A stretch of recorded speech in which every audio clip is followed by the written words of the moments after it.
कराची के इलाके गुलशनी हदीद link road पर पुलिस और सफेद कार में सवार मुल्जिमान में फायरिंग का तबादला हुआ। पुलिस के मुताबिक मुल्जिमान की फायरिंग से 2 खवातीन जख्मी हैं, जिनमें से एक ने अस्पताल जाकर दम तोड़ दिया।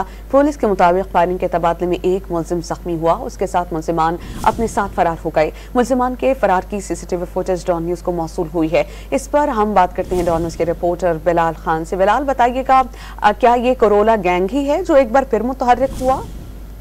जी बिल्कुल। देखिए, गुलशन हदीद लिंक रोड पर पुलिस और सफेद करोला कार में सवार मुल्जिमान में फायरिंग का तबादला हुआ है। मुल्जिमान की फायरिंग से 2 खवातीन जख्मी हुई थी, जिसमें से एक खातून जो है वो दौरान रात से चल बसी है। पुलिस सुल्तान की जानिब से ये दावा किया गया है कि पुलिस मुकाबले के दौरान जख्मी हुआ है, जो कि साथी समेत फरार होने में कामयाब हो गया। पुलिस की जानिब से मुल्जिमान का ताकुब नहीं किया गया, लेकिन मुल्जिमान जो है वो टूल प्लाजा की जानिब फरार हुए हैं, जबकि पुलिस की जानिब से मुख्तलिफ मकामात की फुटेजेस भी हासिल की गई है, जिसमें देखा जा सकता है कि वाइट करोला गाड़ी है जिस पर गोलियों के निशानात भी मौजूद है, और इसी गाड़ी में सवार मुल्जिमान लूटमार की वारदात कर रहे थे कि इसी दौरान फायरिंग का तबादला हुआ है, और फायरिंग के तबादले के दौरान जो मुल्जिमान है वो फरार होने में कामयाब हो गए।